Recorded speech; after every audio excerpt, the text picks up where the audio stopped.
Hi there. Welcome to Economics from the South, where we rethink economics, give a voice to marginalized communities, and come up with lasting solutions to ensure a fairer, more sustainable future for all of us. I'm your host, Julian Samboko, a Kenyan business journalist. Karibu sana.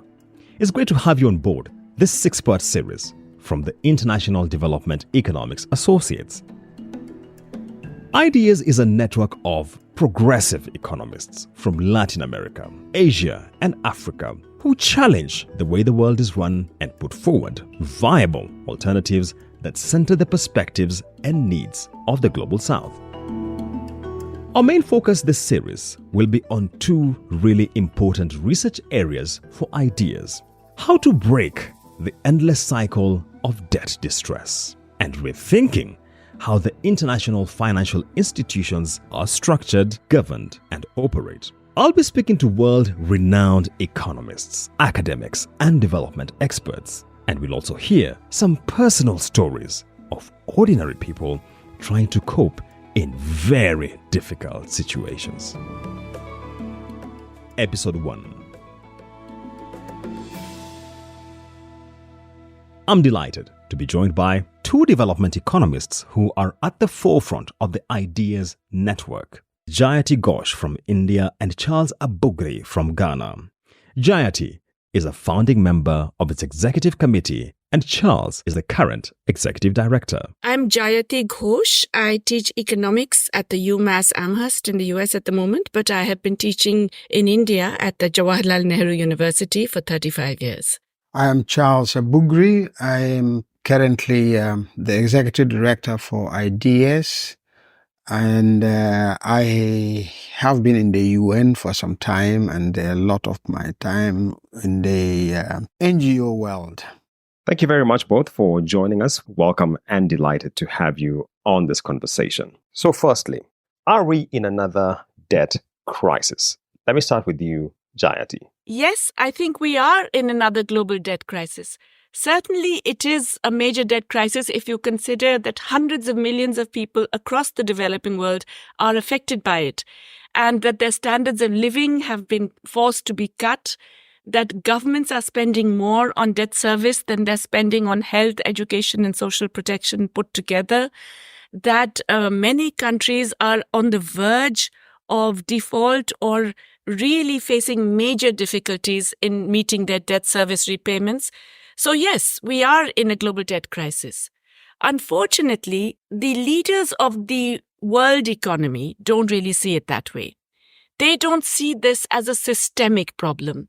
They don't think that this is something that is fundamentally going to alter the global financial system.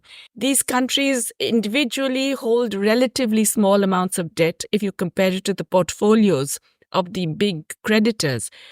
And so if they default, it's not really a big crisis for them. It doesn't matter that people are suffering. It doesn't matter that that country's growth prospects are destroyed for a generation or more.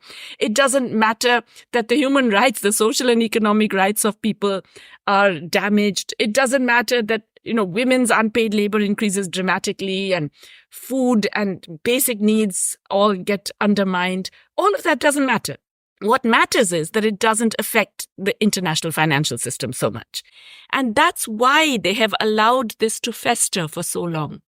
So we have a global debt crisis that is actually impacting around half of the global population, actually. And yet it is one that is not really seen as significant enough for immediate relief or for emergency action by those who control the global financial architecture. Charles, what's your assessment? Are we in a global debt crisis, and has it been allowed to fester? Yes, for many countries in the global south and low and middle income countries, they are suffering severe resource constraints, and the proportions of their incomes that they are spending to service debt in some countries exceed the amount of money that they spend on health and education. This has become quite critical in Africa in particular, where more than half the countries are either in distress, debt distress, or teetering on the border of debt distress.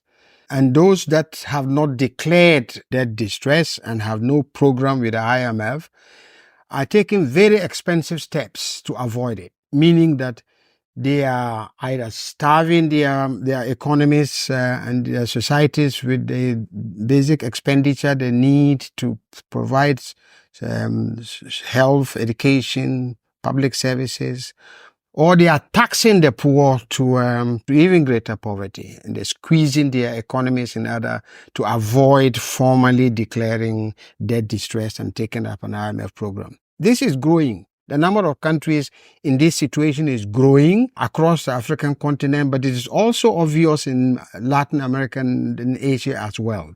So for the majority of people in the world and the countries, there is a serious debt problem. There is a debt crisis. But as Jayati says, it doesn't threaten the banks, the international banks, the large American and European banks. And so they are able to turn a blind eye. Thank you so much, Charles, for that context setting. What triggered the present debt crisis, Jayati? Well, in fact, this is something that was almost going to happen, like a bit of a Greek tragedy. Everybody assumes that it's the result of the COVID-19 pandemic. And certainly the pandemic had a role. The pandemic and then the big increase in food and fuel prices afterwards because of the Ukraine war and the subsequent profiteering, all of that had an impact. But this was a crisis waiting to happen for a whole bunch of countries because it's one of the changes that occurred after the global financial crisis of 2008. So here I want to step back a little bit and say why I'm saying this is a crisis that has been allowed to fester. Because we know that when there is really something that, shall we say, the lords of the universe think is going to affect the global financial system, they act promptly, they act in a very massive manner, and they make sure that the system survives. So we saw this in the global financial crisis. There was a massive move from the rich countries in terms of a fiscal expansion, but most of all, a monetary expansion. And really bailing out the large banks, which would have gone under, many of them, and bailing out their own economies as a result. We've also seen them more recently bailing out Syndicate Bank, Silicon Valley Bank, California, Credit Suisse in Switzerland. They do everything that they promised they would never do. They bend all of the rules and regulations to ensure that these survive. And that's because these are seen as systemically important.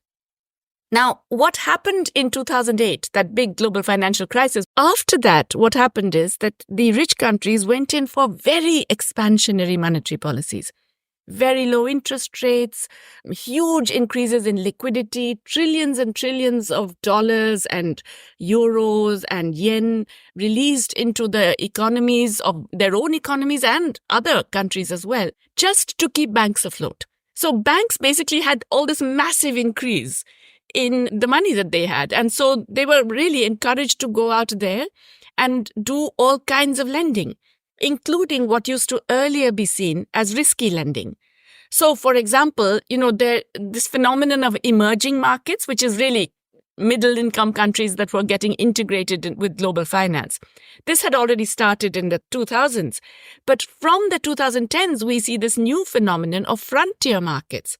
Now, what are frontier markets? They are countries that previously didn't get access to private credit, to the private bond market, to private loans, because they were seen as risky or, because the returns were not seen as high enough. Basically, banks were so flush with funds, and all these financial institutions were, because of monetary policy, they were so full of huge amounts of resources that they had to spend somewhere, that they were willing to take up all kinds of new loans and buy all kinds of bonds. So a whole range of low and middle income countries got access to these markets. And this was encouraged by the IMF, by the World Bank, by the Davos crowd. It was actively encouraged. And so countries were really encouraged to float bonds in the global sovereign bond market. They were encouraged to borrow. They were encouraged to allow their private players to borrow in global financial markets and guarantee that debt. So all of them ran up fairly high debts in a very short time. And this is something that was inevitable that at some point there would be repayment problems, because these are economies that are structurally in deficit. They are not economies that can immediately or in 5 or 6 years generate dollar of foreign exchange that will allow them to repay the debt. So that by 2022, we had more and more countries getting into this debt stress. And by 2023, we've had, as Charles mentioned, even the countries that are not identified as debt stressed. There are more than 70 of them today. But even other countries are spending much more on debt service than they are on health, education, and all forms of social protection. Interesting take there, Jayati. Let me come to Charles. Let me also back up a little bit and just say a few things about the recent character of the debt crisis in Africa. Africa still has the greatest numbers of low-income countries, and even the middle-income countries are actually low-income countries. It is a characteristic that we need to keep in mind.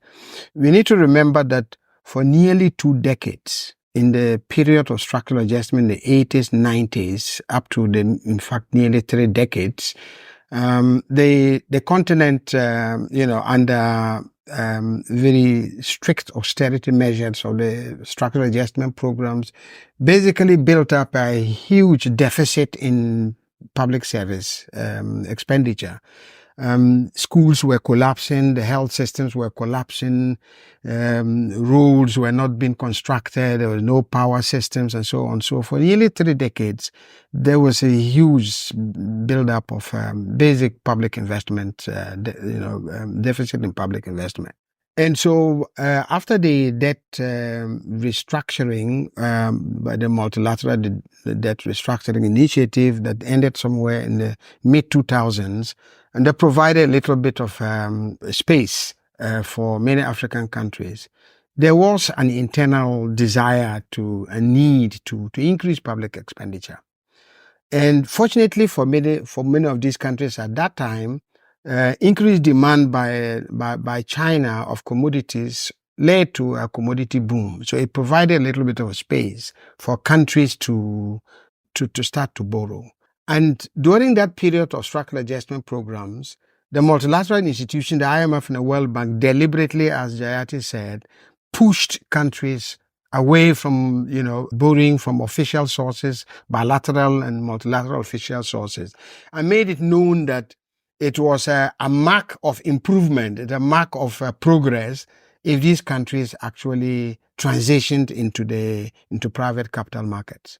So many countries with increasing commodity prices rebase their currencies and rebase their GDPs, further increasing the space for them to borrow.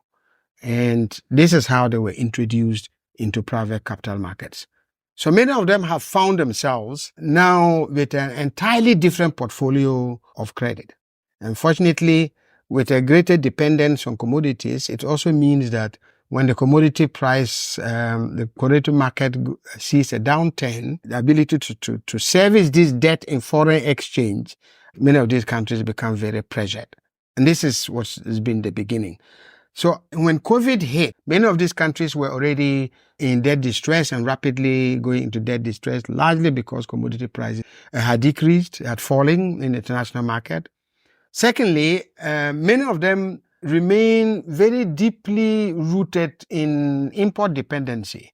So many countries on the continent in particular import everything from food to basic commodities and so on. And so increased imports, inability to industrialize and to diversify domestic production, increase import, especially for food and medicines, then tie these countries into the dependency in the private capital markets, and they are borrowing to recycle debt. Ghana is an example that's carried on recycling this debt, borrowing from private capital market at increasingly higher prices, and so on and so forth. Good point there, Charles. So let's look at what's really causing these vulnerabilities and making certain lower and middle income countries to be more likely to fall into an endless cycle of debt. You remember we had what we normally call the HIPIC initiative around debt distress. So what really underlies this vulnerabilities and recurrent cycle, Jayati? basically, we know that low and middle income countries or developing countries in general tend to have structural deficits. That is to say, because they are at a lower level of development, they haven't fulfilled their development project, they are industrializing, they don't have the kind of diversified economies that would provide them with all the imports that they would like to have or that they would need for their growth process, or that would be desired by their population. Now, one reason why developing countries had trade controls was precisely that, recognizing that, if you just leave it to free trade, then especially the rich in your own country will want to have consumption that is heavily import dependent, and that will generate these structural trade deficits, and then you'll have a problem financing them. And you'll have to cut down on all kinds of other essential imports, perhaps, just to enable that. We saw from the 1990s, this whole phase of globalization, liberalization, privatization, etc. We saw the opening up of trade balances. And this was followed then by the opening up of capital accounts. And the whole argument was, you don't have to control your trade anymore. You don't have to try and do industrial policy through trade policy, because now you can actually free your imports, just export what you can, and the rest of it you can get capital inflows to enable your growth process. And the way the world panned out, it did happen, especially from the 2000s onwards, that because the US was providing these very low interest rates and large liquidity, and because subsequent to the global financial crisis, more and more other rich countries did the same, there was a lot of money sloshing about the globe looking for places to invest. And so all these countries did get into this. But remember, those structural constraints that mean that they are basically running deficits persisted. And they were made worse by the fact that open trade meant that your elites could have this very import-based consumption, which added to the imports that you didn't necessarily need, but you were stuck with anyway. Whereas your exports didn't always cover that. Yes, if you were a primary commodity exporter and there was a good shift in your terms of trade, you benefited in some years, but that fundamental problem remained. Now, what happened in around the mid part of the decade of the 2010s is that many countries were already experiencing difficulties even in servicing their debt to the multilateral institutions, to the World Bank, the IMF, the Regional Development Bank, and so on. And so they actually were encouraged to have sovereign bonds in international markets, or even domestic bonds that foreigners could buy.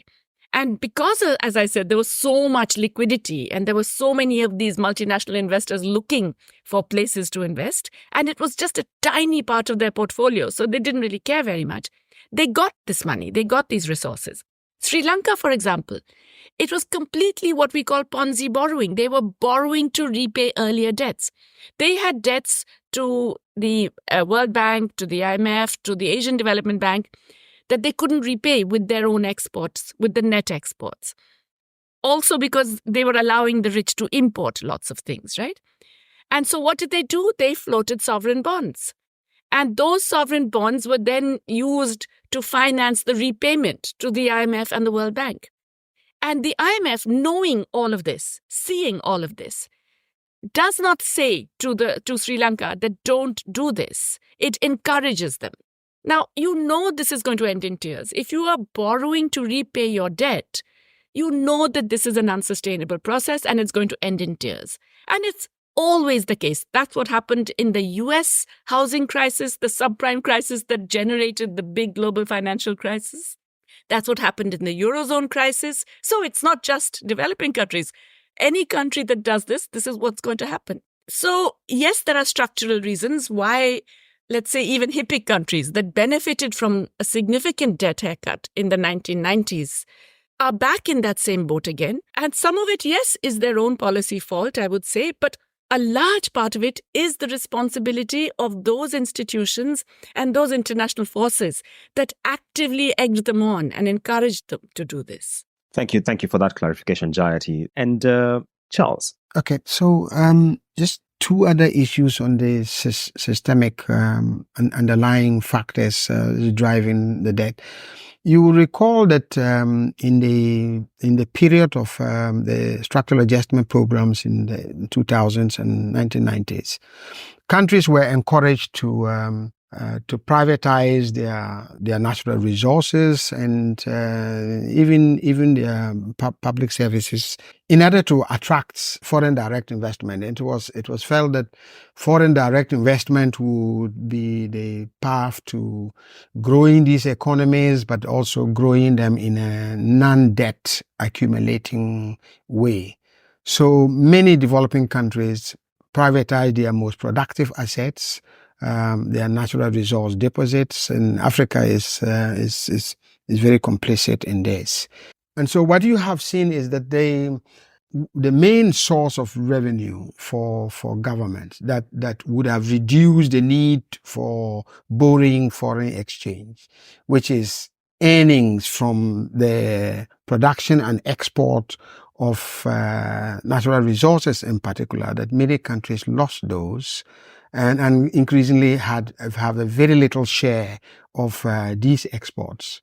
Many of them made concessions that even reduces the availability of the foreign exchange that is earned. So foreign companies are not even required to deposit their foreign earnings, their exchange earnings in central banks. So they lost both revenues as well as the availability of foreign exchange in their reserves to support their development.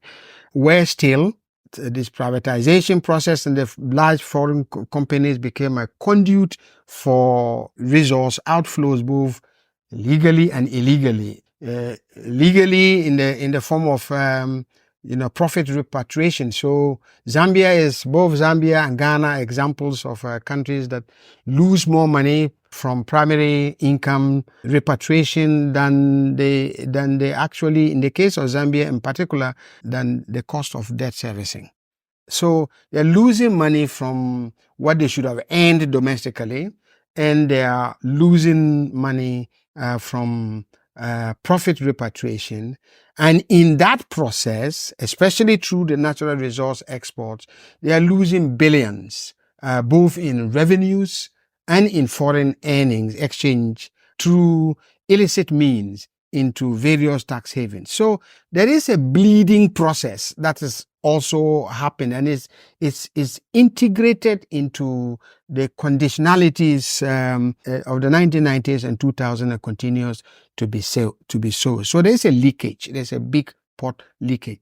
In addition to debt sustainability and other problems of the IMF, there is also the credit rating companies that are continuously discriminating. And the Economic Commission for Africa published this paper that said that there's a special tax for African sovereign ratings. So they are continuously rated poorly, which means that they have less and less access to a diversified portfolio of resources, but also that they are paying higher and higher interest rates. So that expands the bleeding. I think these processes is important to keep in mind. So there's not only the debt servicing that is bleeding the continent, it is also these inequitable contractual arrangements and privatization and the role of large foreign companies in the economies of developing countries that is also exacerbating the debt distress, forcing them to have to borrow from very expensive sources and so on.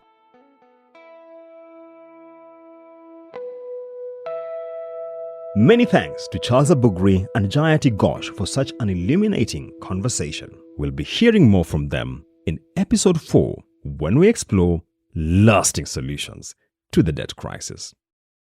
But right now, let's turn to my own country, Kenya, to take a closer look at an issue brought up by Charles: the consequences on working people when governments raise taxes to avoid formally defaulting on debt. What started as anger on TikTok spilled out onto the streets in June 2024 as thousands of Kenyans protested against yet more tax proposals, forcing President William Ruto to back down. Our reporter, Michael Kaloki, met a barber who took part in those protests. he asked us to protect his identity because a number of activists have been abducted. I see some oils, is this dye? Dye, cotton wool. Dye, there's some cotton wool. There's some various chemicals here that they use at the barber shop. There's just a motorcycle taxi outside here, and it's quite busy.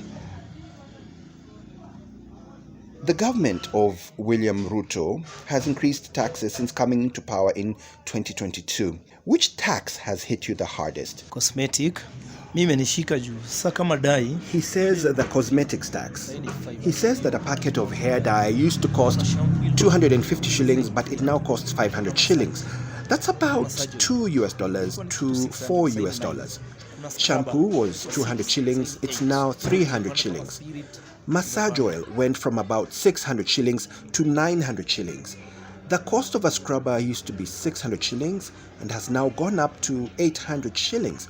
And shaving spirit also. And how has it affected your business? Mimi niadhiri juu mteja ukimwambia hiyo bei A yake. shave and a dye used to cost 400 shillings, but now he has to charge 500. And as a result, the number of people coming to the shop is going down. In fact, as we're talking, there are no customers at all. And he says that sometimes clients even refuse to pay the full amount. For example, a shave is 200 shillings, but some people will only pay 150 shillings. What measures were you especially opposed to in the finance bill? Hizo.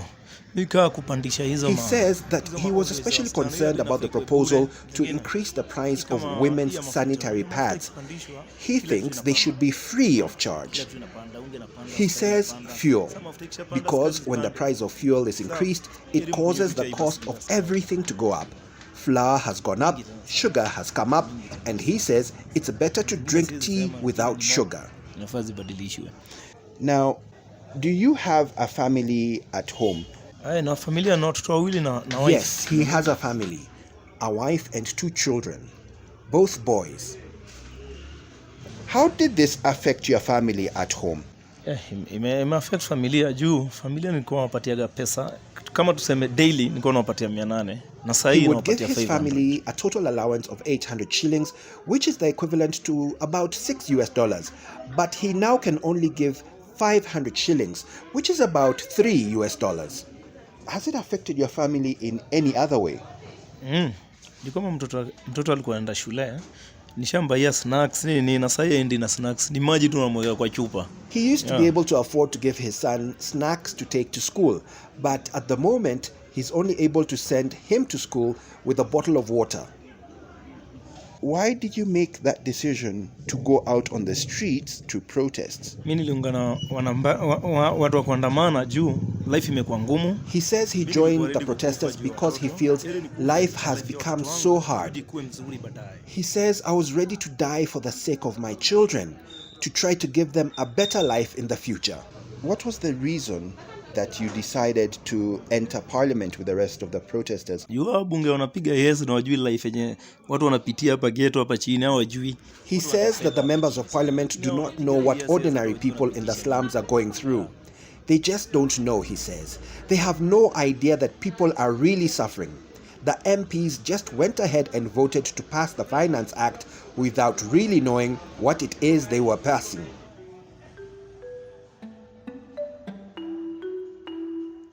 Hearty appreciation to that Kenyan barber for sharing his story, and a reminder that he asked us not to use his name because he's scared of repercussions. Next episode on Economics from the South. I sit down with 2 eminently respected economists, Colombia's former finance minister Jose Antonio Ocampo and a former high-level UN official and highly regarded economist Jan Kriegel. The SDRs can be used in order to plug the hole until the cocoa bunny market recovers. But if it never recovers, now you have a solvency problem. And the solvency problem can't be solved by the SDR solution. So this is the difficulty that you have in terms of the system that we're now looking at. Climate changes and other things are not simply things that can be solved with liquidity. We need responsible borrowing and responsible lending. In the case of official financing, one of the problems is that some of the official creditors don't want to reduce debts. So don't want, in the jargon of this debate, don't want haircuts. And then there is a problem of coordination. And that's why there has to be a very specific ad hoc initiative to manage this problem, because otherwise there will be no solution. Thanks for listening to Economics from the South from the International Development Economics Associates. Please subscribe or follow wherever you get your podcasts so that you can get new weekly episodes automatically, effortlessly. I'm Julian Samboko. The producer is Penny Dale. The concept is by Charles Abugre, CP Chandrasekhar, and Atieno Ndomo of the International Development Economics Associates. Check out the show notes for links to the Ideas website, where you can find lots of really insightful articles and research papers on the issue of debt and so much more. And also, you can sign up to the Ideas newsletter.